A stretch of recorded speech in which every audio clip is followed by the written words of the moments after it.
यहाँ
से नहीं कर सकते।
This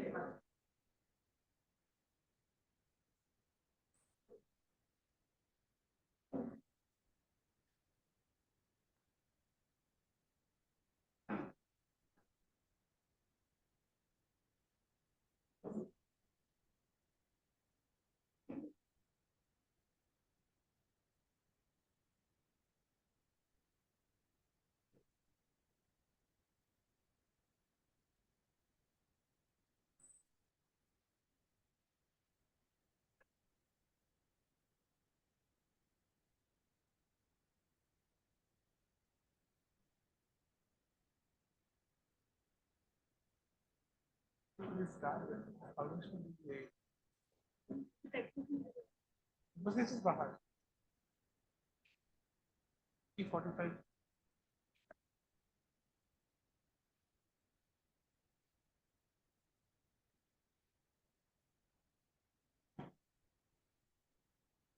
क्यों निकालना है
hello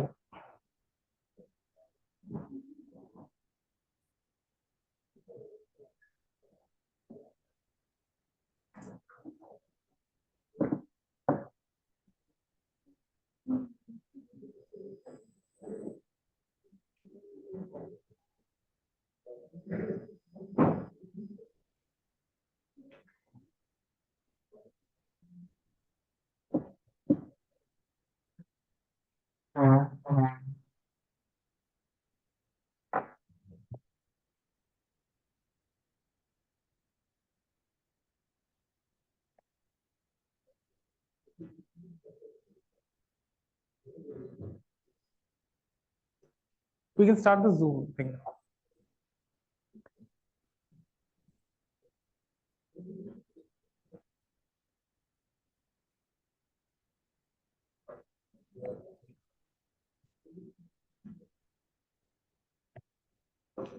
Yeah, if Usha can come on the screen.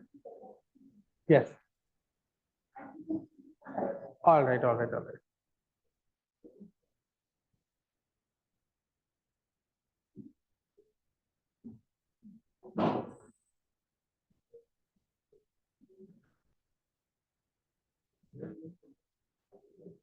All right. Good afternoon, everyone. Welcome to the panel on contextualizing the right to land for the urban poor, challenges and the way forward. My name is Ayushman, and I work as the programs lead at Housing and Land Rights Network, HLRN.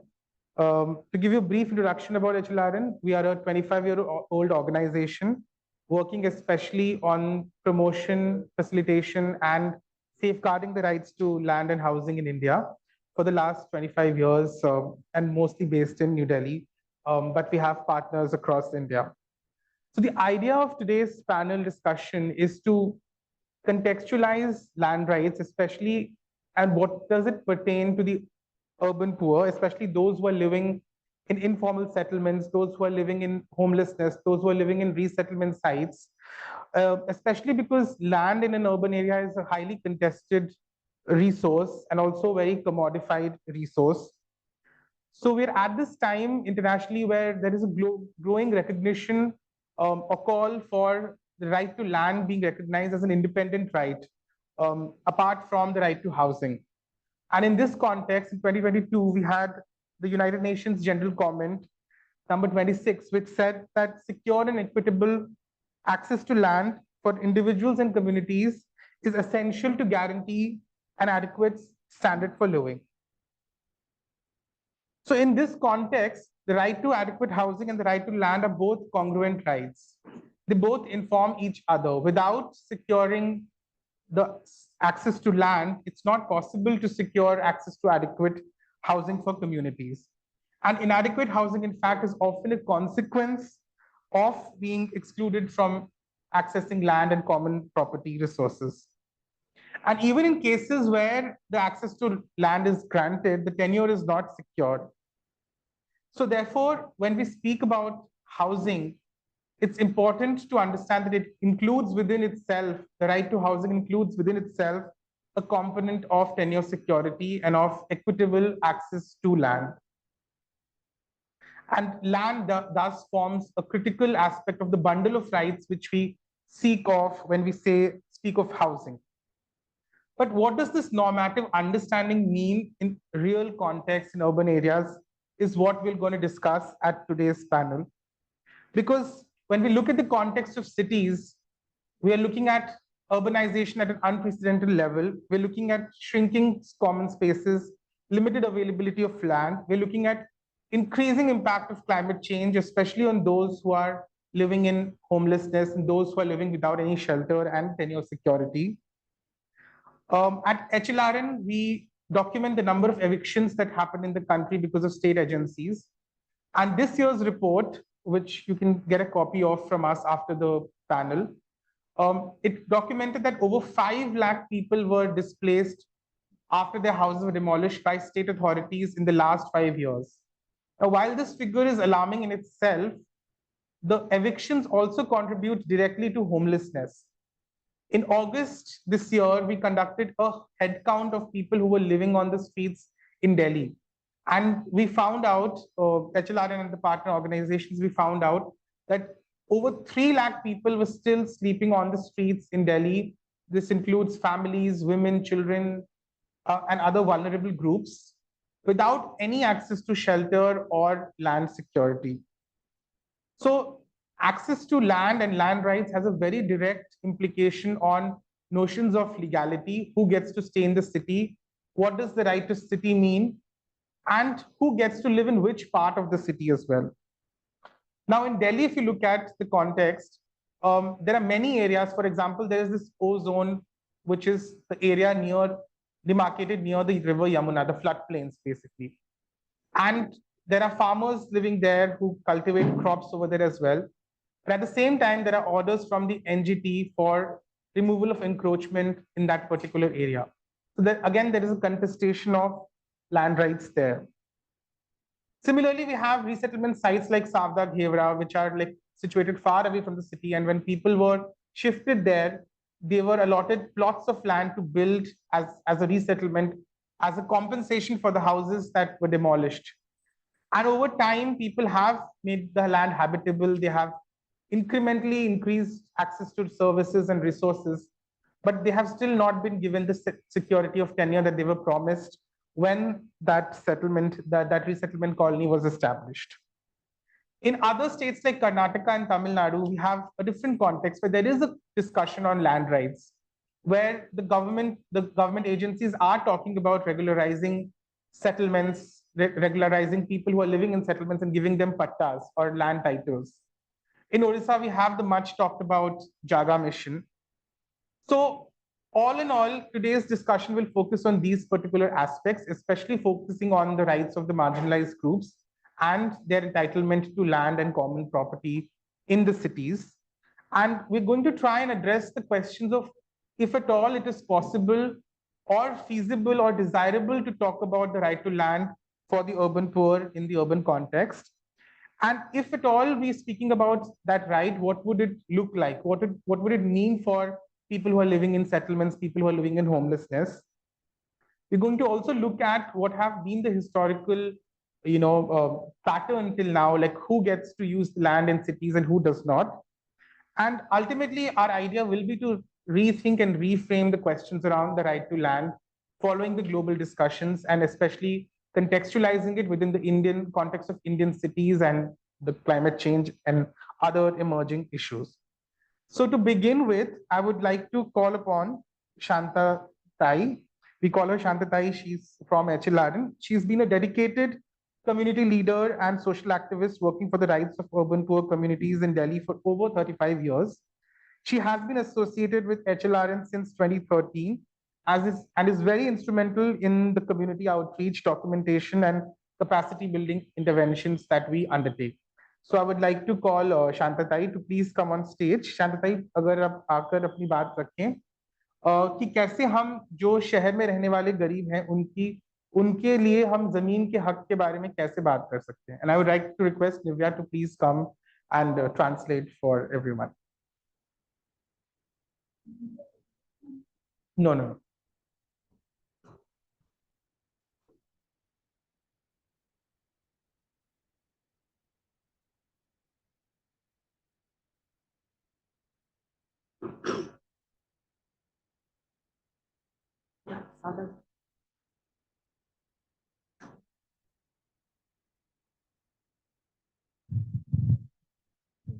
Hello सबके मेरे तरफ से नमस्ते. मैं दिल्ली से आई हूँ और लोग इस तरह से झुग्गी झोपड़ी में रह रहे हैं और किस तरह से वो अपने जीवन को बिता रहे हैं, इसके पर हम जब उनके पास जाते हैं, जब उनके हालात को हमें पता लगता है कि उसके हालात किस हालात में है. मैं सावदा घेवरा की बात रखना चाहती हूँ कि सावदा घेवरा में जो 10 साल की लीज उनको दिया गया है, तो उन्हें करीब उसे 11 साल हो चुके हैं, लेकिन उन्हें अभी मालिकाना हक नहीं मिला है. तो ये बड़ी अफसोस की बात है कि उनको मालिकाना हक अगर मिल जाता है तो एक तो उनको इतनी दूर उन्होंने बसा दिया है कि वहां से उन लोगों को रोजगार के लिए, हॉस्पिटल के लिए बहुत प्रॉब्लम हो जाती है.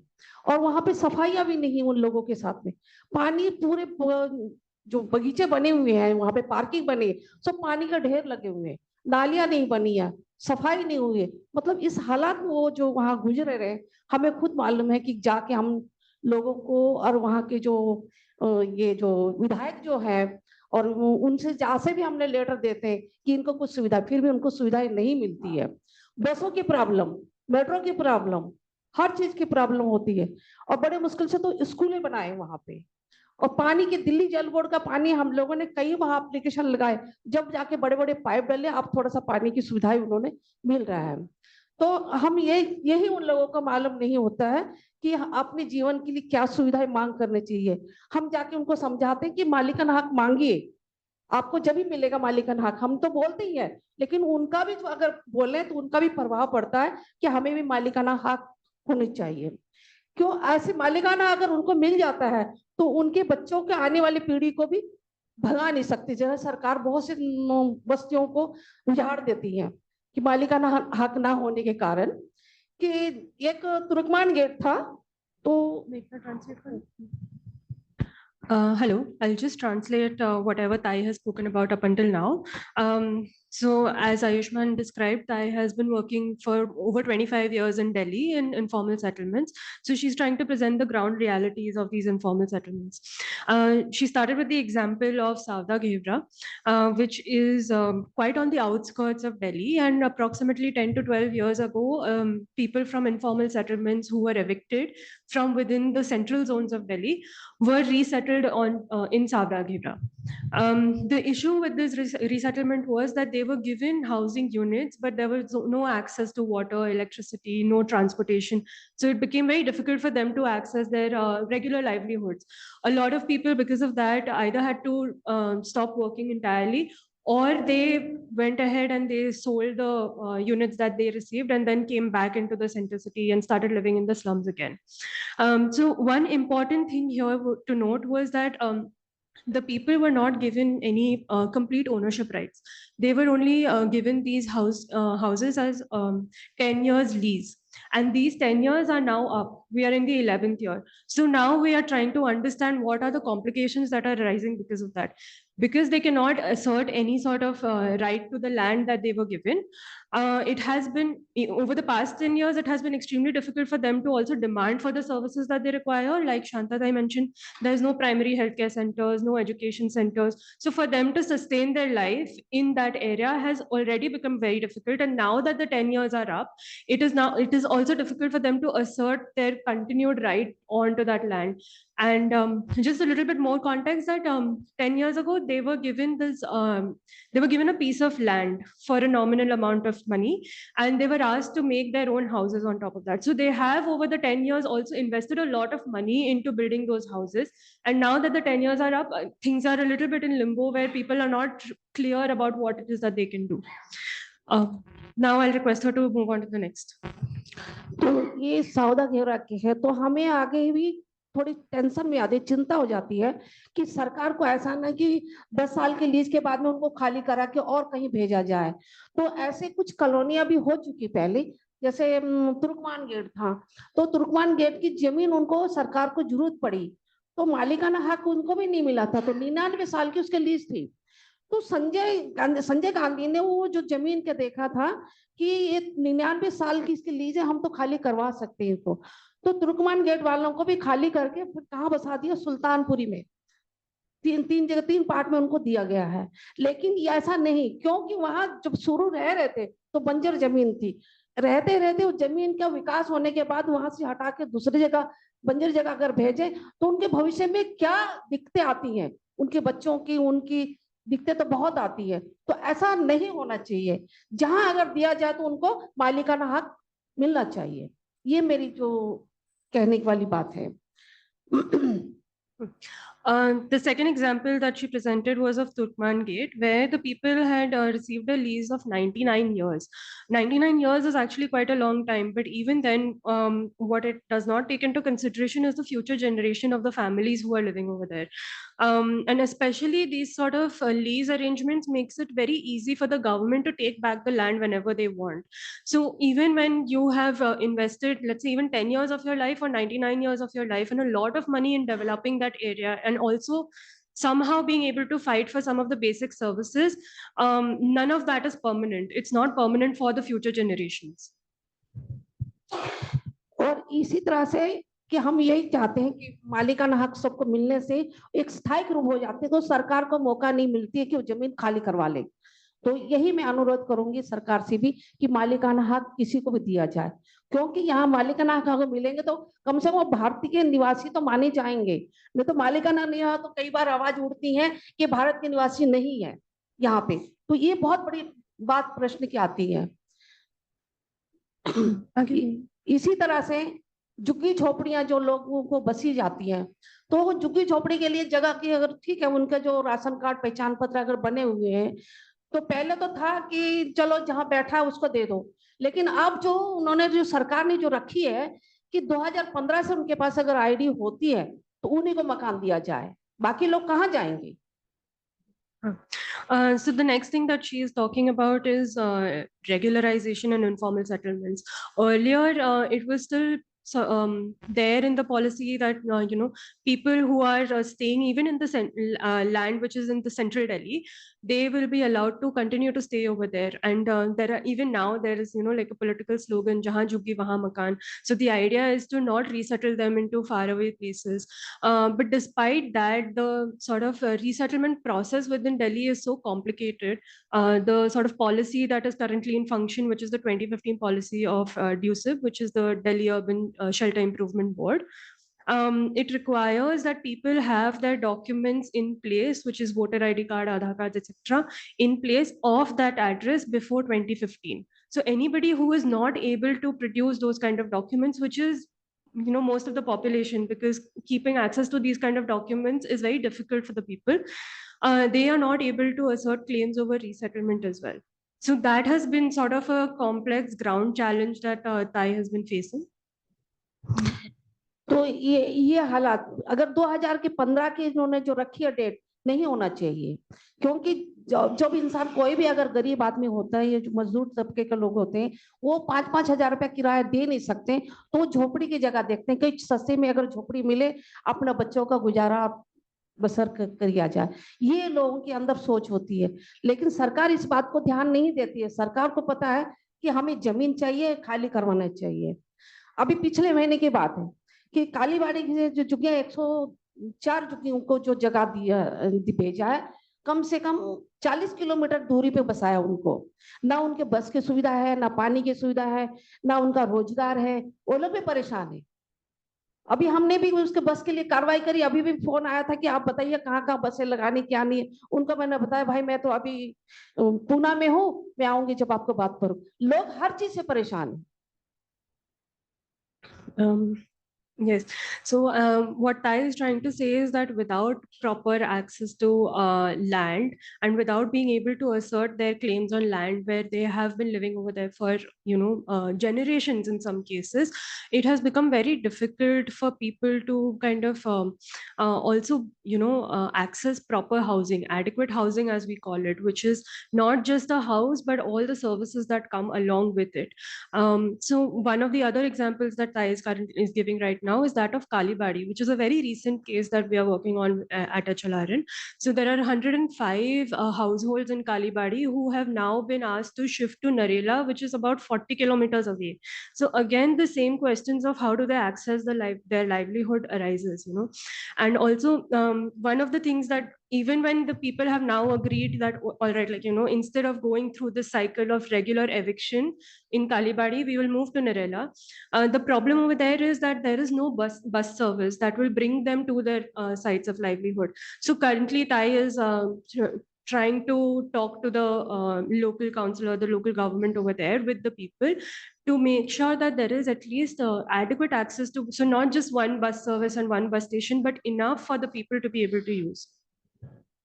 तो इसी माध्यम से हम सरकार को अनुरोध करते हैं कि दलितों के साथ अगर जो गरीब लोग होते हैं, बेरोजगार लोग होते हैं, उनके साथ ऐसा ना किया जाए। मैं यही कहूंगी वहां तक आवाज पहुंचे, और जो भी उन्होंने कानून बनाया है, ये कानून सही नहीं है और ना उनको लाभदायक है। रोजगार भी छूट जाता है उनका। So Shakur Basti का भी जो ये चीज, just a small note that one of the things that we're also trying to understand is why do these arbitrary dates of 2015 come into the picture? Another clause in the DUSIP policy is that only those areas which have over 50 juggies will be resettled. So where does the government come up with these, arbitrary dates and data points of like 50 juggies? What happens to the places where there are only 10 families? And in a lot of cases, what also happens is that after maybe there have been 50 families, but once the eviction has happened, people are not willing to come back because they're so scared. So those 50 families turn into 10 families. And then for those 10 families to fight for the resettlement becomes even more difficult. So these are the ways in which, it becomes very difficult for people to collectively fight for and assert their right to the land as well. वो शकूर बस्ती का जो एक railway के land में जो शकूर बस्ती जो बसी है, तो ये कम से कम 30 साल हो चुके हैं उनको। तो उन्होंने उन बस्तियों को कम से कम 3-3,500 झुग्गियां वहां पे बसी हुई है, अब बिना नोटिस का दिया बिना, और उसकी जो डेमोलिशन कर दिए 2015 में। 2015 में बिना नोटिस के डेमोलिशन के उनकी हालत क्या है, कुछ भी नहीं बचा। सामान भी उनका जो है बुलडोजर मंगाते हैं, गड्ढा करके उससे दबा देते हैं, कपड़े लत्ते सारे उसमें दब जाते हैं। तो उनका खाना, उनके कपड़े, उनकी कमाई जो 20-25 साल की जो होती है वो सारी बर्बाद होती है। वो भी नहीं सोचते कि गरीब आदमी किस तरह से कमा के एक अपने बच्चों का पालन करते हैं, मिनटों में उन्हें सुहा कर देते हैं। ये भी बहुत बड़ी बात है। Yeah, the third example that she's giving of is of Shakur Basti, which is one of the biggest bastis in Delhi actually, and it is settled mostly on railway land. There are about 3,500 jugis over there. So in 2015, there was a demolition action that had taken place, following which there was actually a court order, and there was a good order from the court saying that they should not be demolished without resettlement, and also that they have related access to, they should have access to water, sanitation, and related facilities. आगे कुछ बोलिए। तो अभी 2015 में जो हमने case किया था चला, उन्होंने जो कोर्ट ने उनको अनुमति दी है कि जब भी इनको उठाया जाएगा तो उनको जमीन दिया जाए, बसाई जाए, जब हटाया जाए। लेकिन वहां पे फिर भी जो आते हैं डेमोलिशन करके जाते हैं, फिर भी हम जाते हैं कोर्ट में उसके स्टे लेके आते हैं। तो हम लोग ये भी लोगों से कहा कि भाई थोड़ा आप भी लड़ने के लिए हमारे सहयोग दीजिएगा। यही मजदूर के तबके के साथ में एक सुई से लेकर जहाज तक बनाता है, लेकिन वो रहता कहाँ है? बंजर जमीन पे। So with Shakur Basti, what I is explaining is that even despite a good court order, it has been extremely difficult for them to again access, water, electricity. We keep on, intervening with them. We keep on going to the respective officials, but every time, most of the times actually, the reasoning that comes up is that because this is railway land, there is not much we can do. We cannot provide access to water. We cannot provide a water tanker from Delhi Jal Board because this is railway land, or that it is very difficult for the tanker to come. So there are a lot of sort of excuses that are then provided by the government in order to not fulfill something that the court has already mandated them to do. And I think lastly what Tai was also trying to say is that जो मजदूर तबके के लोग हैं, यानी meaning these people who are laborers, who build our houses, who build everything from a needle to a ship, where do they end up living? They're living in really abysmal conditions. So, which is why it is extremely important that even in urban centers, we are able to work towards asserting their claim to land. धन्यवाद ताई। हम वापस से आपके पास आ जाएंगे, थोड़ा आगे की स्पीकर्स पे बढ़ते हैं। But yeah, Tai essentially, like, her ground experience really tells us that how land is linked to access to services, to claims of legality, to spatial discrimination, and even to citizenship. Like, to understanding that also land plays such a crucial role. So I would like to now move to our focus to Odisha, where we have a scheme which talks about guaranteeing land to people. And I'll invite Dr. Pragya to come up. Dr. Pragya Paramita Jaina is an experienced development professional with over 17 years of expertise in community development, policy advocacy, and research focused mainly on land and housing rights, livelihoods, climate change, and other critical issues for marginalized populations. She is currently working as a program manager at the Center for Sustainable Use of Natural Social Resources, CSNR, Odisha. Dr. Pragya, over to you. Thank you, Ayushman. You can use this slide. Thank you, Ayushman, and good afternoon, everyone.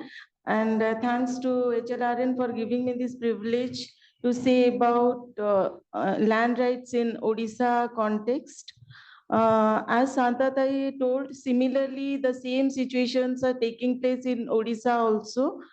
And for the sake of city beautifications, the slums are shifted to far off places where they lack the livelihood, education, and they could not access in all these areas. Uh, and I would like, as I have been told, to give special focus to Jaga Mission, which is a flagship initiatives of Odisha government.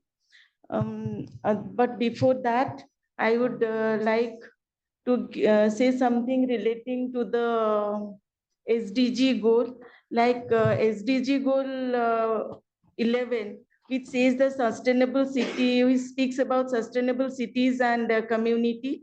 And its goal is to make city inclusive, safe, resilient, and sustainable. There are different targets, and SDG 1, SDG 10, 13. They are also related how the people in the urban, what are the means difficulties they are facing and how they can overcome, and why we are talking about housing and land rights for the urban poor. It is because it reduces poverty, discrimination, improves the health facilities, and empowers the vulnerable group. And what are the challenges when they do not have a secure land rights? That is, there is always risk of eviction, as Santatai told, and loss of livelihood. And there is also barriers to access the credit facilities of government and the other facilities related to it. And similarly, we have even approach to housing and land rights for urban poor. That is the right to adequate housing, security, and tenure. So I'm just skipping all these things. Then we have the international framework and guidelines where UDHR Article 25, it also speaks about adequate housing.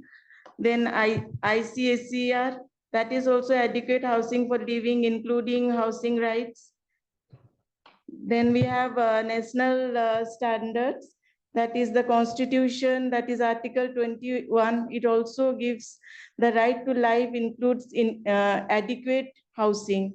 And there are also other schemes, policies at the national level.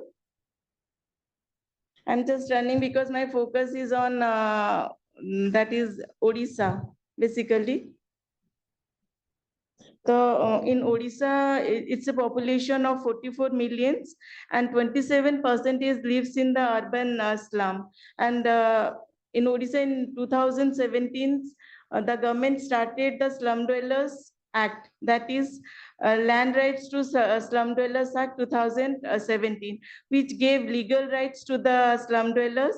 That is, it provided patta to the people, to the slum dwellers, and basically it focuses on in situ development.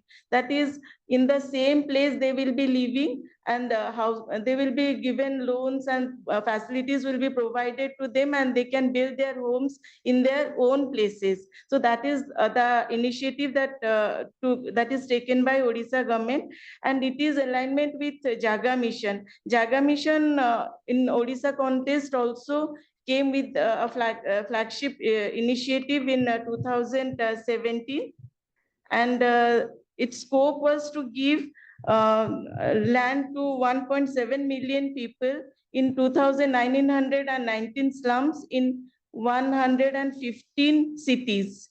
So its silent features are that land tenure security will be granted to the people, to the urban poor, and the infrastructure upgradation will be there in the slums, and also they will be included, and they will be called like as if they're living in a society. They no longer will be called as slum dwellers, and a society will be formed. So this is the initiative taken by Odisha government, and the community, that is the local communities, they will be engaged in the planning of their community development.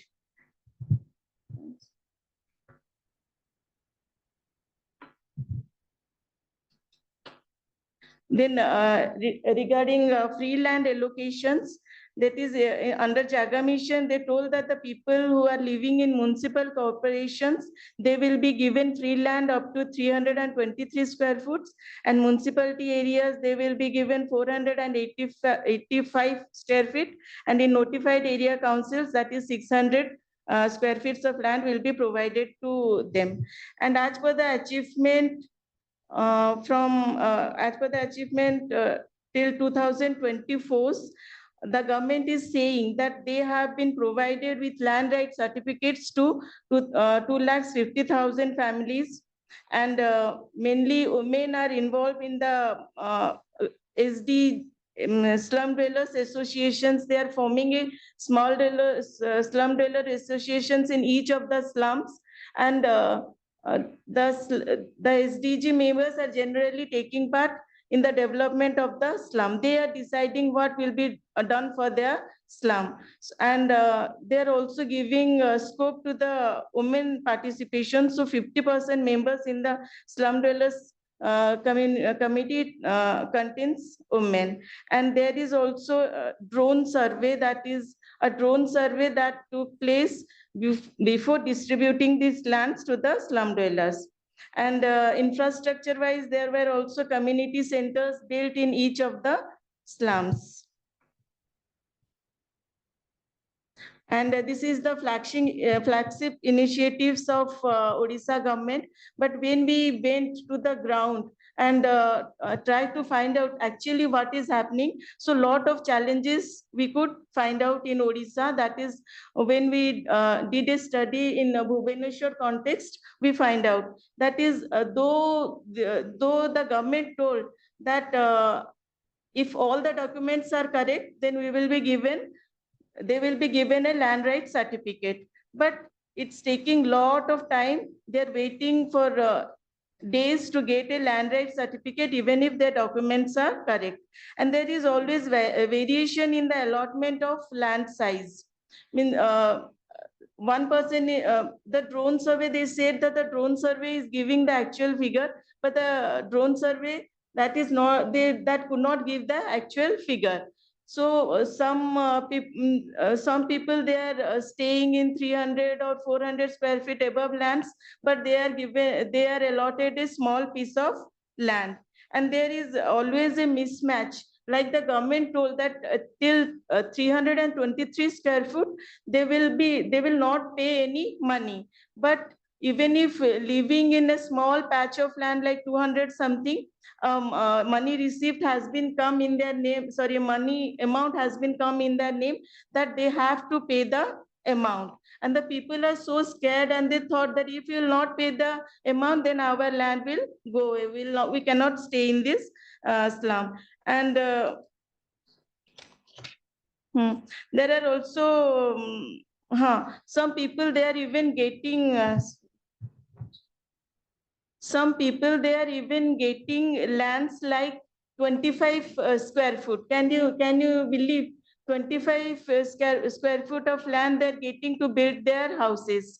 So how with that small amount, how they will build their houses? That is not even sufficient to build a kitchen or a toilet. So where adequate housing, we are speaking of adequate housing. So how can we talk of adequate housing? How can we fulfill the SDG goal? That is a point. And this distribution I have already thought, that is unequal distributions of land. Like the drone is doing the survey, and in the same slum, someone is getting 400 and someone is getting 25 square foot of land. So there is a disturbance within the people. Then how there is this type of redistribution? And another thing, that is the family size and the ration card. Suppose they are giving the land to under one ration card holder. Suppose we have a person, he have 2-3 sons, and they all are married, and they are under the same ration card. So if one piece of land will be provided to them, then how can they how can they stay so many people under a same shelter? And now the changing in the ruling party, as you all of know that Odisha government, there is a change in the ruling party. BJD was ruling, now BJP was ruling. This initiative was taken by BJD government. So now there is a threat within the people. They have deposited money. So what will happen to their money? No, there is no grievance cell that where they will take their complaint. The government has not done anything like that. No cell has been provided to them. And the BJP, whether they will address this issue or not, that is a threat going on in the mind of the people. So this is all. Thank you. Thank you, Dr. Pragya. Similar issues we also face in Delhi when it comes to allotment of resettlement sites, that family size that you mentioned, but it's also like what you highlighted is very important. Like how can like a family build a house in 25 square meters? Yes. I would now like to call upon Selva. Selva is, again, he needs no introduction, but he's a journalist, educator, and a human rights activist who has focused on urban marginalized communities with an experience of over 30 years. He runs a magazine called Slum Jagatu for slum dwellers in Kannada. And he's been part of many coalitions on urban communities, and he's worked towards changing the narrative around urban marginalized communities from that of economic deprivation to culture-based marginalization. So let's hear from him.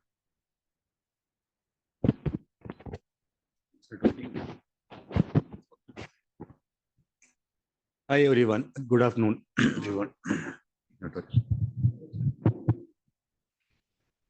Good afternoon, everyone. So I want to share one small story. I'm not used to speak in English usually, so bear with me by my broken English. I want to share one small thing. One family lives in Tamil Nadu. They migrate to Bangalore in 1965. Now, before 1965. Finally, they got a small piece of land to put their huts in Bangalore, in central part of Bangalore, nearby railway station. From there, in the emergency, 1975, you know, na? So it's during emergency, the family, the slummers demolished. After long fight, they got land in somewhere outskirts of Bangalore in 1975 itself. From there, 1975, still 50 years of now, still the families of almost more than 1,000 families struggling to get the land patta registration certificate the government provided in 1975.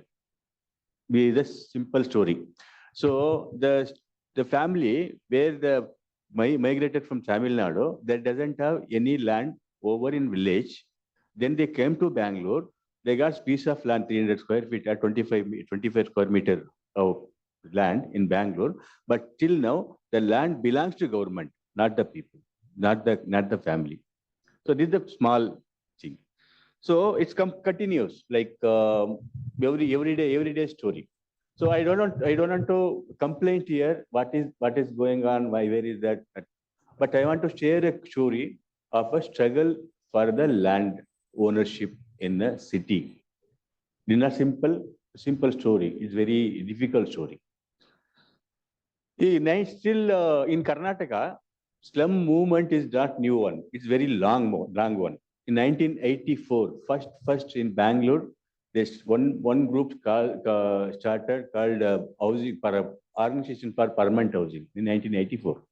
During 1985, again another group called started another movement, statewide movement.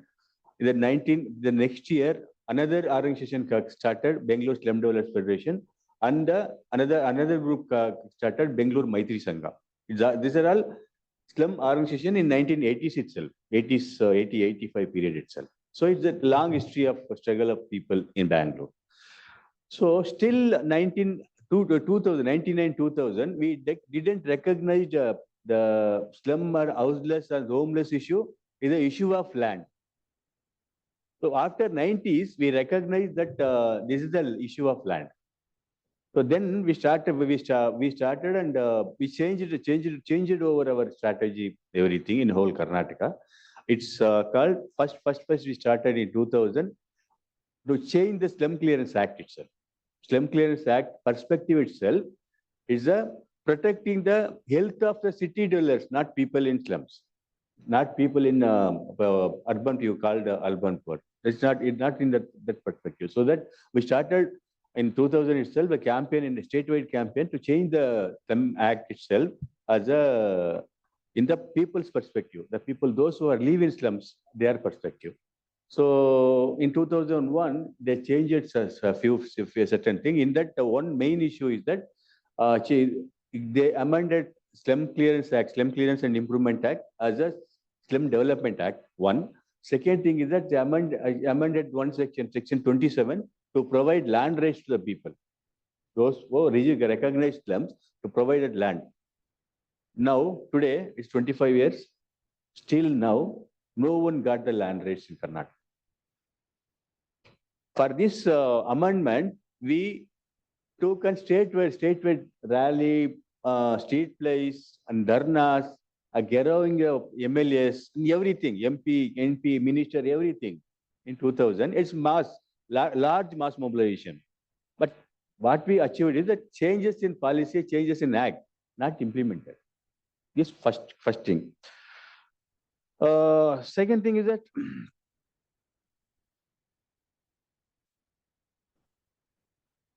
that after the even the next level, the whole Karnataka again started demanding land rights in the slums or in the cities. So in Karnataka story, more than 74% of the land belongs to government. Urban slum land belongs to government. People, those who are lives in slums, belongs to government. It may be municipality, it may be revenue department, it may be something. So same time they amended section 94 of 94 to provide land rights to the people, those who are living in revenue land. In the same adjustment almost 2005. Still now it has not been implemented. Second, but struggle still going on. That's most important thing. Then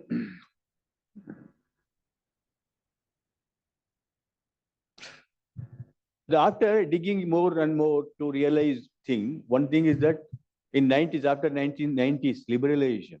Before that also, government don't give the land rights to the people. But after 1990s, what they did is that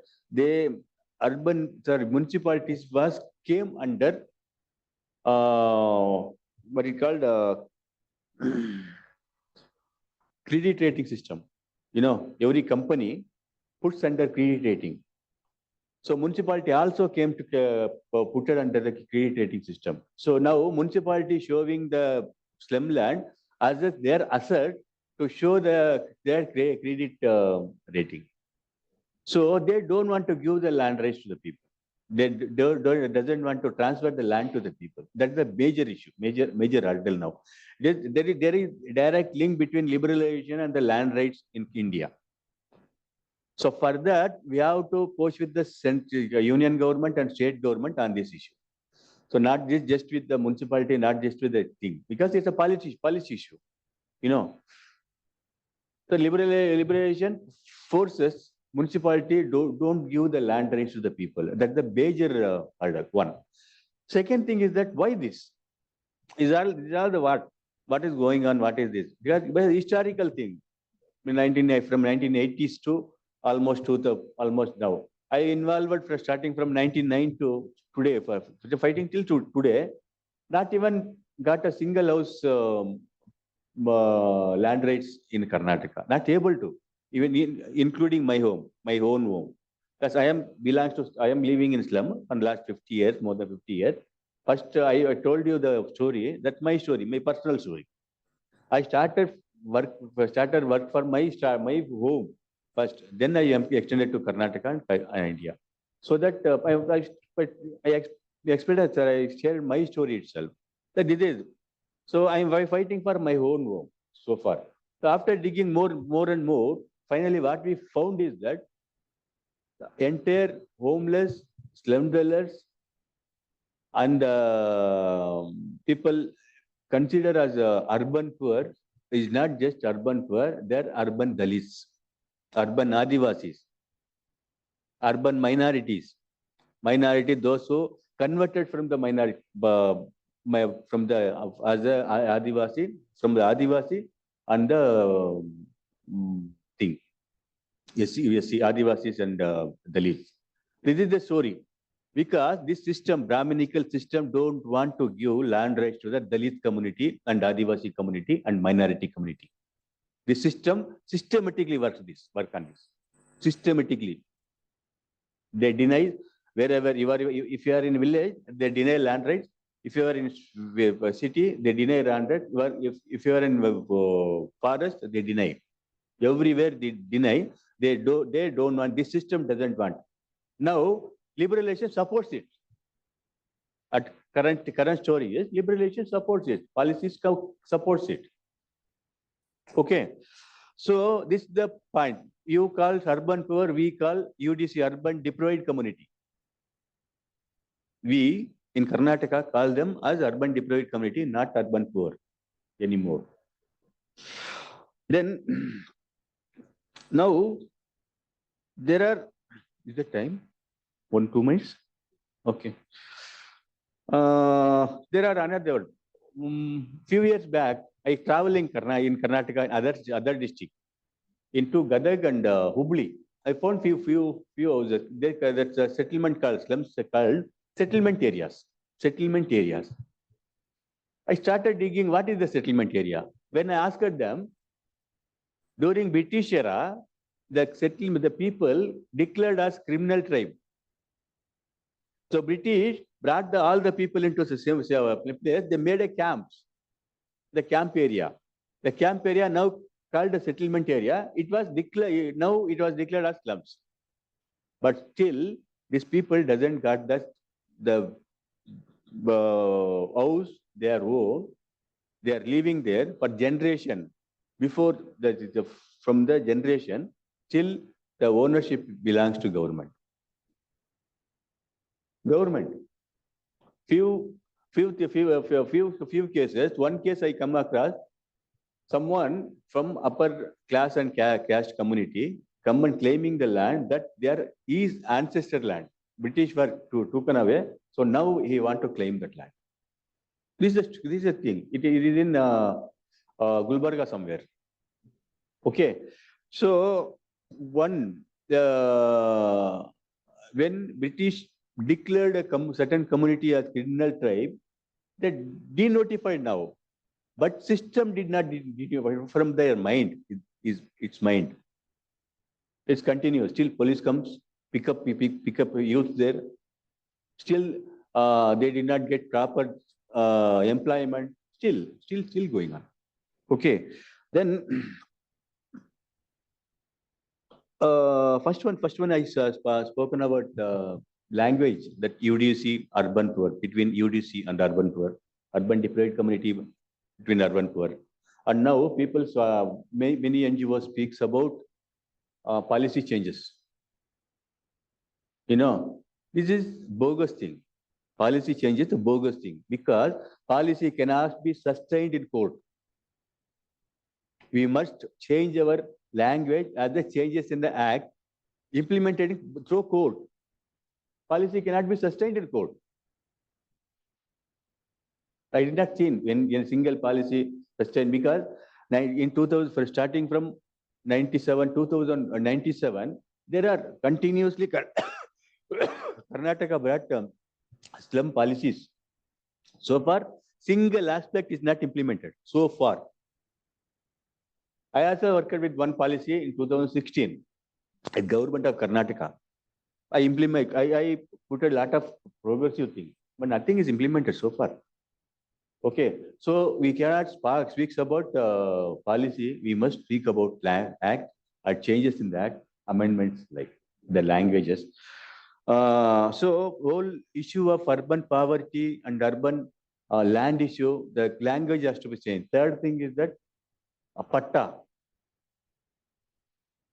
I don't know what is that language. actually. They're transferring a land from one person to another person. That is the case, na?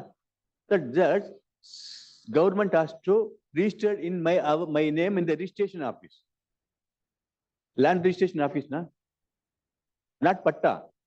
Giving some piece of paper is not patta.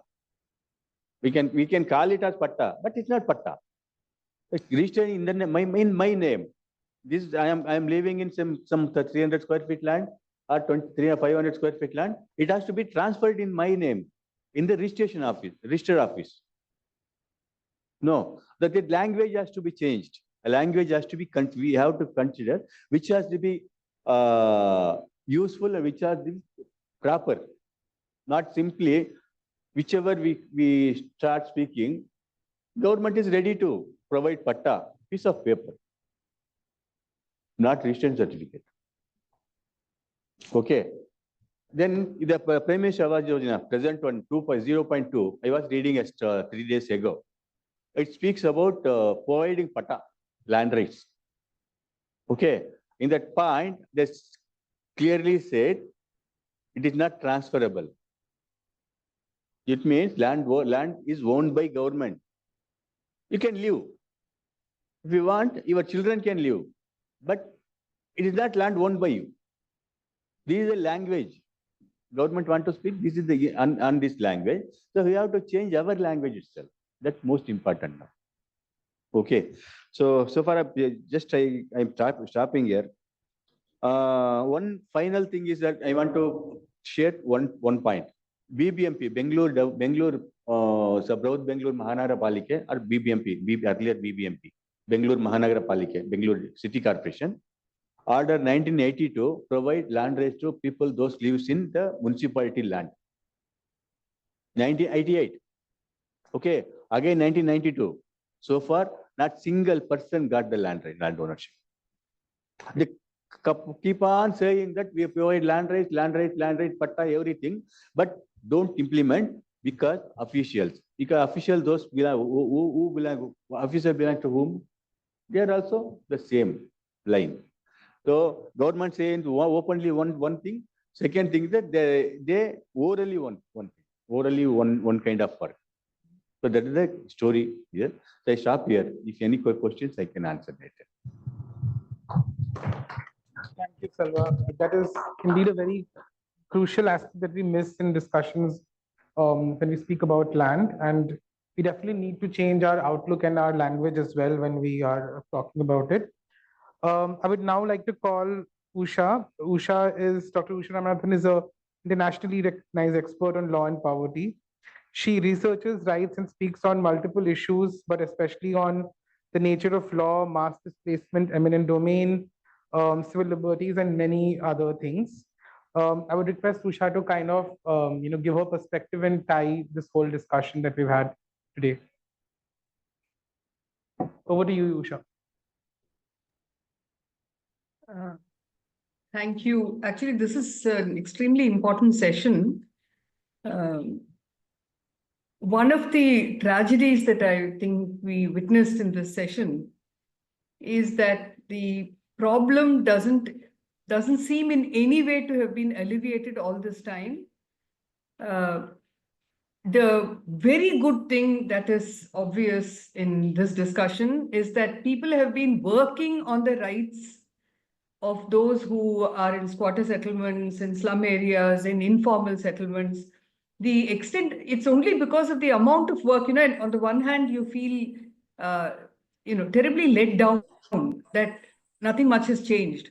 On the other hand, you just, when I think about what it might have been if people hadn't kept pushing back, it's a scary thought that if people hadn't kept pushing back, then there would have been not even a question, not even a nominal way in which people's rights would have been, would have had to be recognized and to even be talked about. So I think, like Selva, I too have been I've grown old in this field, and it is one of those tragedies that we've not seen enough change. But it is also true that some change has occurred, and it's now time for a push, because we can't keep waiting. Generations are going through uncertainty of housing, of demolition, of being treated as illegal, and again to go back to what Selva was saying, this language of the encroacher, apart from the language changing, it is the importance of the language changing also is that we start thinking about all these contexts very differently. So I just thought, some of the themes that came up and some themes that I may add. One that I would add straight off is that, they've been talking about having a census in the next year. And there was a study that was done comparing the 1991 census and the 2001 census to see, and that too was in Delhi. It was done by, by imposing the map, after the census was done, imposing the census map of Delhi of 2001 on the census map of 1991. And one thing that was very clear was that the shifting of population to far regions had happened in places where basically the inhabitants were members of scheduled caste, scheduled tribe, and to a certain extent minorities. So the demolition that happens, the constant demographic shift, people having to move away of having all their, any kind of right to the city that they have being destroyed systematically. It was plain that this was happening in areas, and that, that in slum areas, a large number of people are migrants, people who move to the city, who inhabited these squatter settlements sometimes for 50, 60, 70 years. That situation doesn't change, but the situation of legality also doesn't seem to change. So we may want to ask that in the next census, the kind of information that will help understand which are these populations whose houses are being, which habitations are being destroyed, that information, that data needs to be collected, and a comparison done between 2011 and 2025, if it happens in 2025. Because I think it's not just that it is happening to people, but like each of you has said, it's happening to a certain kind of people, and it's happening to people. Which takes me actually to the second point, which is that it's being done in the context of legality. We've read over the years, we've heard over the years how people in squatter settlements are treated as illegal. And I think one thing that came through both in all three presentations actually is how the most illegal among all these is actually the state. Courts pass orders, the state will not obey. The law says that there are certain rights, the state will not obey. The state makes policy, the state will not implement. So I think it's really time we changed the context of legality, because, the one in law and poverty studies, we often say that it is not even possible. The way that, law is made by the state. And the way the law is made, it is not even possible for persons in various conditions of destitution, poverty, and uncertainty. It's not even possible for them to be legal. The law is made in such a way that people can't be legal. Certain classes of people can't be legal.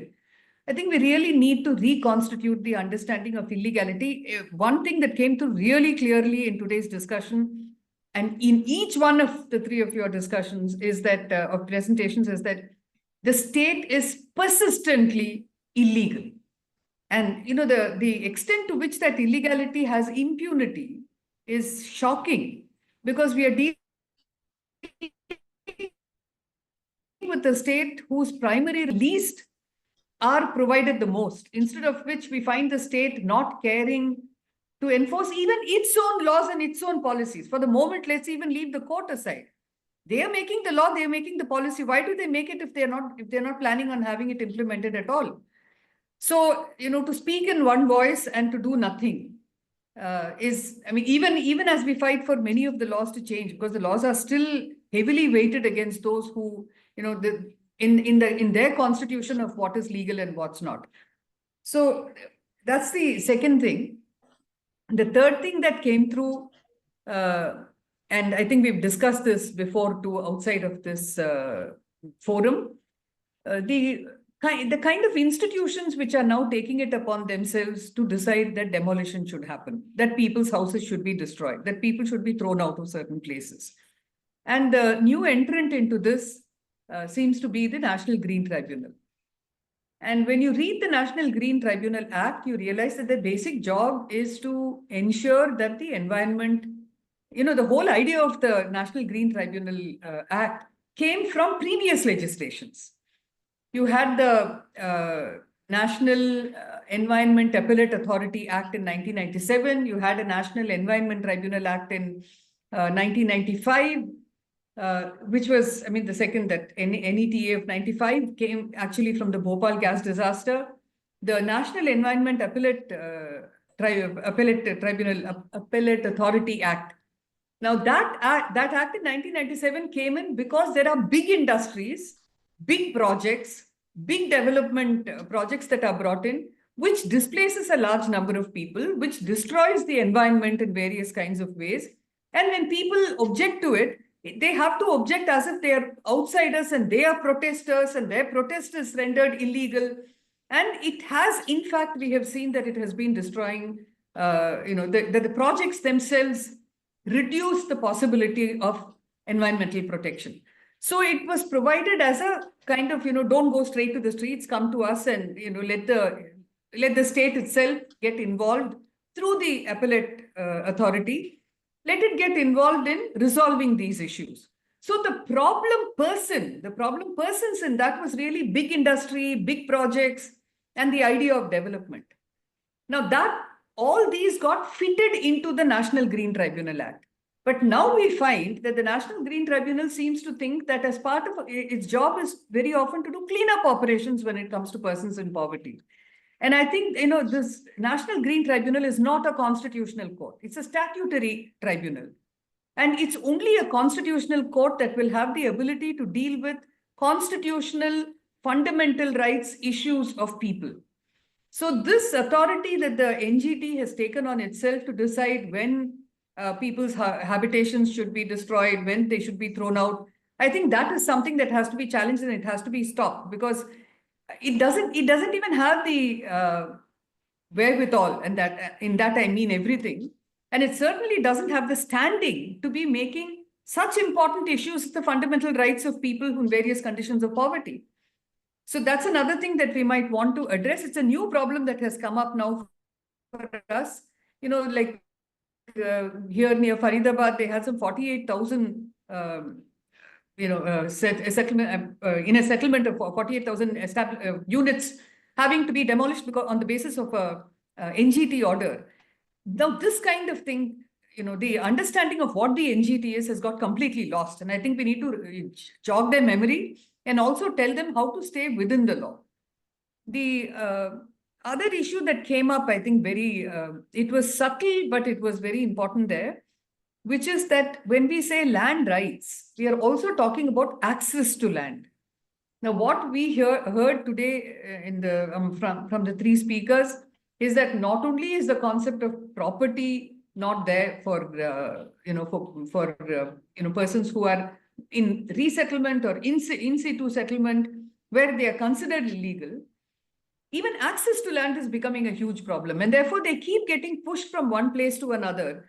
And it's creation of what we often say is like an urban nomad, created by law and by state action, so that people can't settle in any one place and make their lives. This seems to be resulting in intergenerational insecurity and also intergenerationally not being able to pull yourself out of poverty. See, state plan, state action always has to be to help people help themselves. So there is a certain help that will be offered by the state, but people also must be, if they want to, they must be able to pull themselves up by the bootstraps. Now that is being prevented, actively prevented by state action. And that's something that unfortunately it's been happening. I mean, at least for 3-4 decades, we've seen this. Even more, but the 3-4 decades, most certainly we've seen this. And that's something that we need to address directly. The other thing is, there was a mention of the transit camps.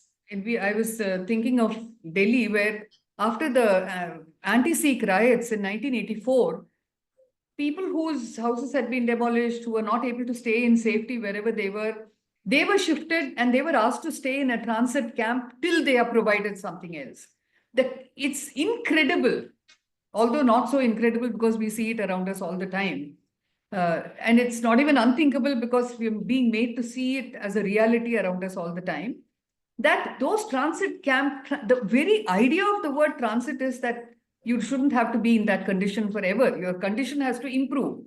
Instead, we are finding that people who were there in transit camps 40 years ago continue to be in transit camps. And these are victims of human created disasters for which the state is taking no responsibility. I think we can't let the state get off with this kind of thing. And alongside that, we also see that people who've been settled, there are, for instance, we have the Katputli colony here, where,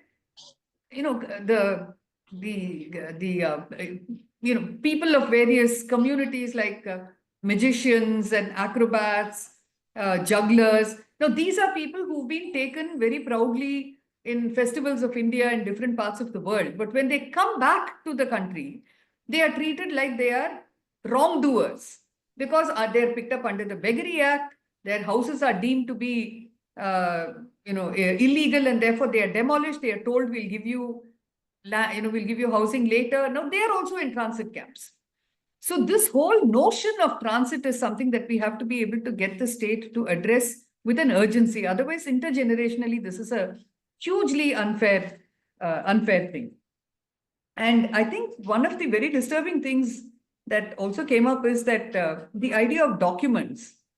I think Selva, it was who said that, don't give these pattas, put it into the registration. And there were others who said, Pragnya, for instance, said that there are no documents even after all these years and nobody has anything. Now, the interesting thing is that we've introduced technology into everything. And everyone has to reveal themselves only through technology. So there is the use, like you said, of drone technology. But drone technology is, because it is technology, it's already presumed to be perfect, and people are not involved in figuring out whether the information that is being given by these technologies is accurate or not. And now we have land registers everywhere, and these are only those which are recording legacies. Legacy documents can be put onto these, which means you must already have all those papers. You must already be an owner. Then you can go and represent yourself here. It is absolutely of no help when it comes to people who the state is ignoring. So to kind of sum up, I think there are a series of things that we can do immediately. One is asking for the census. The second is working on the concepts that NGT can or cannot. We really need to get the NGT to learn what their powers are and are not. And the idea that the state is constantly illegal, that's something that I think we need to work on urgently, because the state acts as if the law is not meant for the state. The law is only meant to be imposed on a people. But actually, anyone who studied the Constitution would be able to see that the law is meant fundamentally to control the state from doing wrong, because it already has too much power. So we need to invert that. And we need, it sounded to me like we need to be able to look at what this exclusion in so many ways, including in physical spaces, of persons who are in insecure housing, what is happening in relation to this exclusion and the kind of treatment. I mean, even a thing like you'll put a resettlement colony somewhere and then put the landfill site right next to that, as if, it's like, after all, you're getting it as the largest from the state, so we'll put the landfill site there. This kind of thinking, which is, like you said, Selva, which is coming from liberalization. Liberalization basically said, everyone find things for yourself. Nobody is going to provide. Everyone is a consumer. Everyone's a customer. And the idea of the person and of human rights has been getting, it has been depleting since then. I think it's really time to shore up. And some of these may be entry points which have been suggested by all of you today. Thank you, Usha. Do we have questions? We can take a couple, I think. Yes.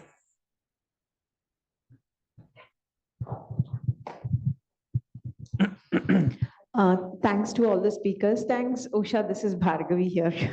Lovely to hear you. I've just returned from a field visit, and much of what you said kind of reflected. See, when mega infrastructure projects come, that is a root cause of pushing people out. And the compensation rates today are randomly fixed by every state, every project. And those families are unable to see their children through school, access healthcare, even basic transport in the new areas where they are literally plonked with no access to anything.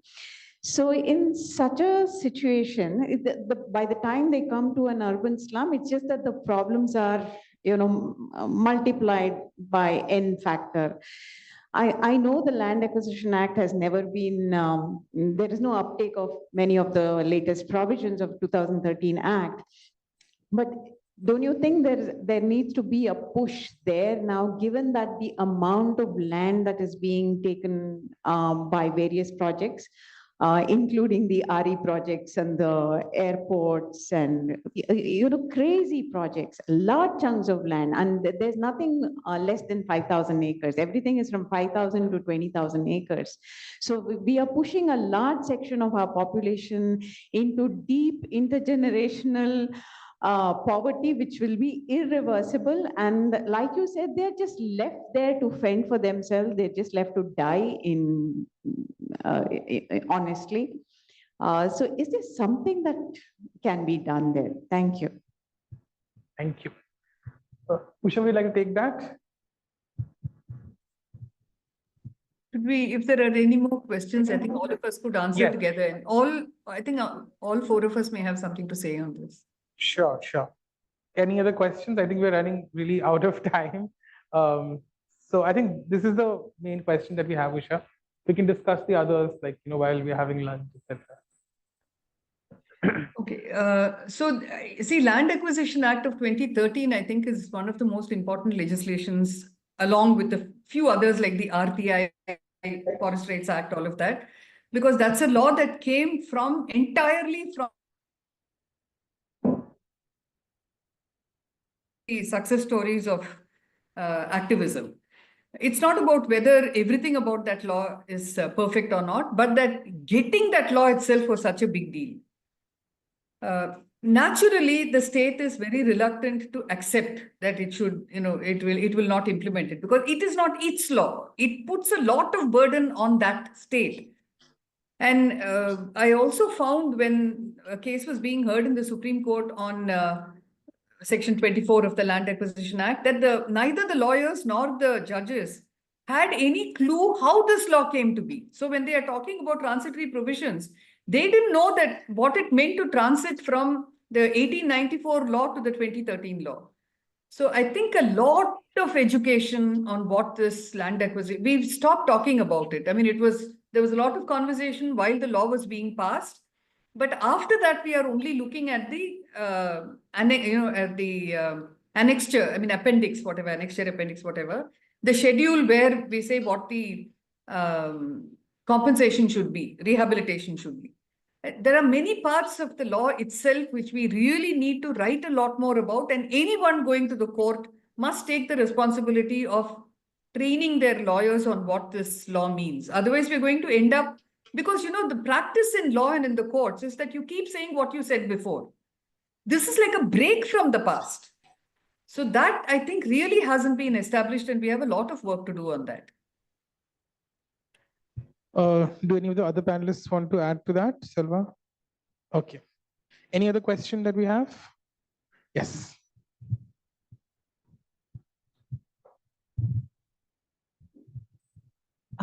Thank you again, everybody, for your presentations. One of the things that I'm also thinking about is that the recent sort of demolitions that Land Conflict Watch has, for instance, reported are of people who have papers, and then law is being used, weaponized to basically take away people's houses.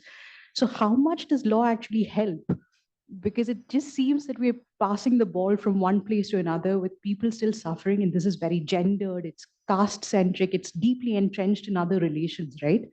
So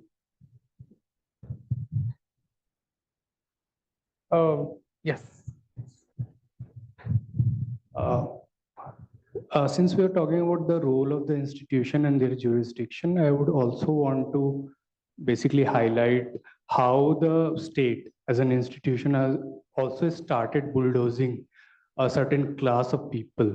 So like already marginalized people who are basically whatever you have discussed, working for their pattas and the ownerships, rights, etc. And on top of that, even the bulldozer raj that is happening. So if any comment on that, I would. Thank you. तो if you want to comment on that, bulldozer, जो punitive demolitions की हम बात करते हैं ताई, speaking about punitive demolitions where state or often demolishes homes of people as a punishment, as a sort of like teaching you a lesson to a particular community, and that is something that is being really talked about right now because there's also an ongoing Supreme Court case that's happening, and the judgment is reserved on that matter as of now. We also submitted our contribution to that case and form of a recommendation.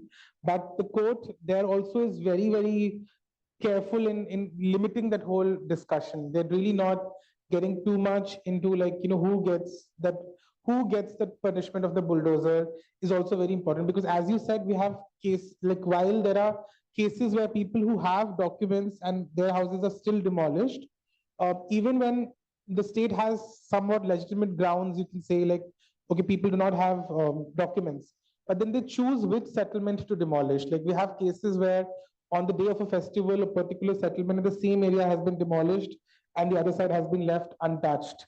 So that punitive aspect of it, the bulldozer Raj that you're talking about and what you also touched upon is very much there. And again, as Usha also mentioned, the law might not always be the solution because the state does not implement the law on itself. There are already like important judgments and cases which tells you what the due process should be when you have to do an eviction, but the state does not follow it. So there's like no point of that law in many cases. Usha, would you want to add to that something? On the Sure. aspect See, of punitive yeah. demolitions, So, on the land conflict watch and having papers but still getting demolished, actually, like you were saying, law is not an answer. Why we focus even to the extent that we do on the law is because law provides a certain friction. If the law says that something should not be done and it is still done, at least we have a leg on which to stand, to place our argument. I mean, it's only friction. It is not an answer. It's not a solution. But it's important friction. We found that every time you have something in the law, there is at least some movement that you can try and make. See, the truth is that the system, as the state, those who are able to be legal, there is such a great deal of carelessness about those who can't be legal. That it has little to do with the law. It has little to do with almost anything other than really not, seeing people in different conditions of poverty as being dispensable. We can't really waste our time on them. It's a similar kind of thing that we found, say, for instance, in Bhopal, where people have had to fight. It's not going to be 40 years. And after the Union Carbide gas disaster, people have had to fight their way through to say, you can't ignore us. We have rights, whether you like it, we belong here. And you are our state as much as anybody else. It's a very hard battle because the state makes the law, the state enforces the law, and the state doesn't enforce the law. And we've seen over the years that courts very often do not understand and do not see it as their business to be protecting the rights of those who are most disadvantaged. They don't see it like in 2002, you had a Delhi High Court judgment where the judge actually said, if you rehabilitate, you will be punished to the officers. If you do not demolish the houses, because these are, if you jugis have to be demolished, if you've not done it, it means you've not done your job. So it's in that context that even that amount of friction that the law provides, it just allows for a certain, toehold. That's all. We don't really think that the law itself will do anything more than that. And on the bulldozer, I think there's two things, one is we keep hearing them say, oh, but these were encroachers. They've illegally constructed beyond whatever. So it's to actually go back to the question of language that Selva raised. We have allowed the language of encroacher to stay for too long. Who's an encroacher? The state is encroaching on everyone all the time. So we have to throw this language out. And the second thing is impunity. This is not being done because they have the support of the law. I mean, you could see how even the court feels that it has to be very careful in what it says. Oh, if it is encroaching here, there, and the other, if you find that it is an encroachment, then you can demolish. No, you can't demolish. Everything has a procedure. Procedure is 9 points of the law. You cannot have demolition happening like this. So this, there is a passive acceptance of too much of the impunity of the state, and we are going to have to work hard to destroy that. Thank you, Usha. And I think with that, we come to the end of this discussion. Thank you all of you for coming and listening to our panelists. I would like to thank Usha, Selva, Dr. Pragya, and Tai, and also Nivya for being here with us and sharing your insights. Thank you, everyone.